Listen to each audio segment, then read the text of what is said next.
Bom, continuando aí com o preenchimento o dimensionamento da ventilação, vamos ver agora essa correção da velocidade do vento. Então, isso na planilha está já bem prontinho. Aqui a gente vai ter que considerar, ó, velocidade incidente na abertura. Isso que eu quero saber no final das contas, é o resultado que eu chego aqui, ó. Então, eu vou preencher as variáveis dessa equação aqui, ó. Eu quero saber o V, eu tenho que descobrir esse Vm, que é a velocidade do vento, que eu vou pegar os dados de ventilação, né, dos dados de vento climáticos.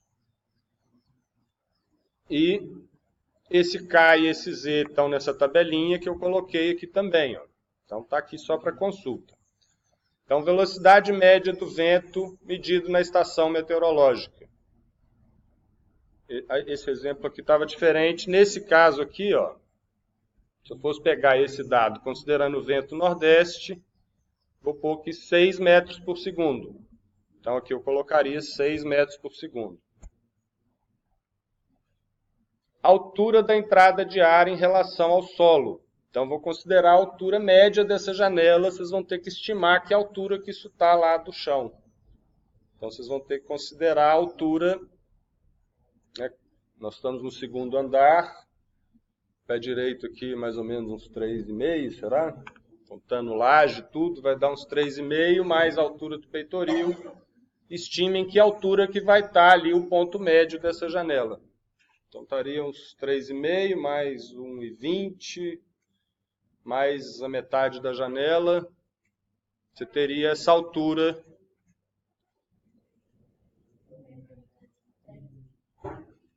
Então, 3 mais 1,10. Estamos arredondando um pouco, né? Eu estou considerando lá do solo, lá do térreo. Então, eu tenho o andar de baixo ainda. Então, 3 metros do primeiro andar, mais 1,10 do peitoril, mais a metade da altura da janela, seria essa altura da entrada de ar. E aí eu vou preencher esses dois coeficientes.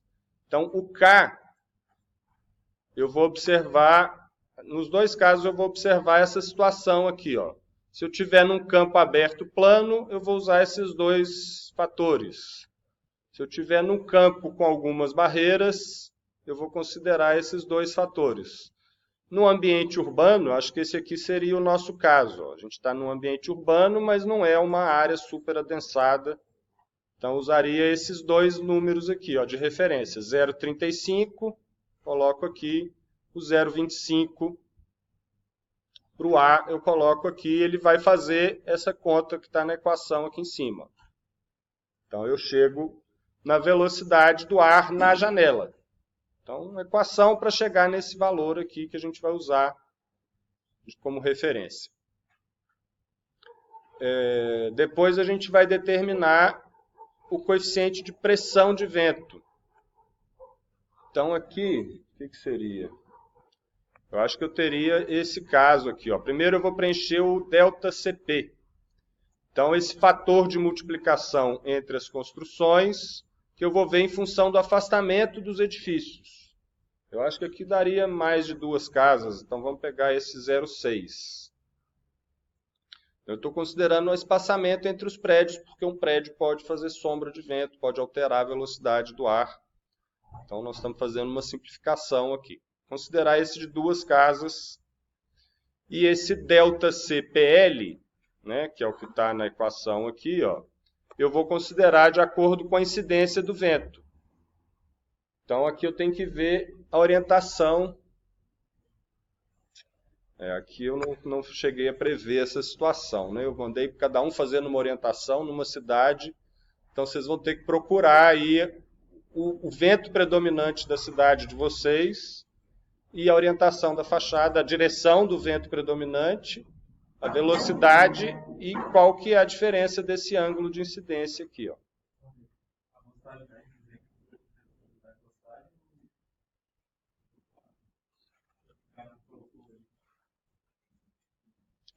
O ideal seria vocês pegarem aqui, ó, esse gráfico. Aí agora eu tenho que passar essa informação para vocês, né? Tem um... Vamos considerar para o exercício, né, para essa atividade, para vocês entenderem e conseguirem concluir os cálculos, vamos considerar essa Rosa dos Ventos aqui, isso aqui é de Florianópolis, né? Vocês estão fazendo outras cidades, mas a gente teria que observar a direção predominante, então nesse caso aqui seria o Nordeste, e a velocidade predominante. Então daqui que a gente tiraria esse dado de velocidade do vento. A direção é o que vai me dar esse ângulo de incidência aqui. Aí isso aqui dá para vocês fazerem com a orientação que vocês têm, né? Ver lá a orientação da fachada e o ângulo em relação à direção do vento. O ângulo em relação ao Nordeste, no caso. E aí, se for um ângulo menor do que 30 graus, esse ângulo aqui, ó, vocês usam 1,2, preenche aqui. Se for maior do que 30, é até 90, aí tem que fazer essa continha aqui, ó. Né? Só fazer essa conta, é simples, para achar um número equivalente, né? O que seria esse 1,2, mas com essa outra situação, preenche aqui. Eu considerei 1,2 porque o exemplo era assim, né? Tinha um ângulo menor do que 30 graus. Então, aqui é uma correção desse ângulo de incidência. E aí, aqui, para considerar, aqui tem duas tabelas. Uma considerando o fluxo de ar com a ventilação cruzada, que vai ser o nosso caso, vamos considerar tudo aberto. Então, eu vou usar este caso, essa planilha aqui, ó. Se a gente tivesse a porta e essa janela do corredor fechadas, eu usaria esse fluxo para ventilação unilateral. São aquelas duas equações que eu mostrei lá no início, nos slides, que estão aqui, ó. São as duas equações possíveis, né? Ventilação unilateral ou ventilação cruzada. Vamos fazer com a ventilação cruzada. Então, vocês vão usar a primeira aqui, ó. Essa redução do fluxo de ar seria no caso de eu ter um brise, ou um mosquiteiro, ou alguma coisa que vai barrar a circulação do ar nessa janela. Então, usaria isso aqui. No caso, a gente não tem, vamos deixar isso de lado. Então, aqui, ó, para ventilação cruzada, vocês vão preencher a área equivalente da abertura, que é o que vocês acharam aqui em cima, ó, área equivalente da abertura, esse 1,81, eu estou transferindo para cá, copiando esse valor. A velocidade do vento incidente na abertura, que é esse 2,87 que eu encontrei, né, depois que eu fiz essas correções aqui, ó. Então, peguei o dado do vento, a altura da janela, esses coeficientes e essas tabelinhas aqui de referência para achar a velocidade corrigida do ar. Então, trouxe isso para cá, velocidade do ar, do vento incidente na abertura.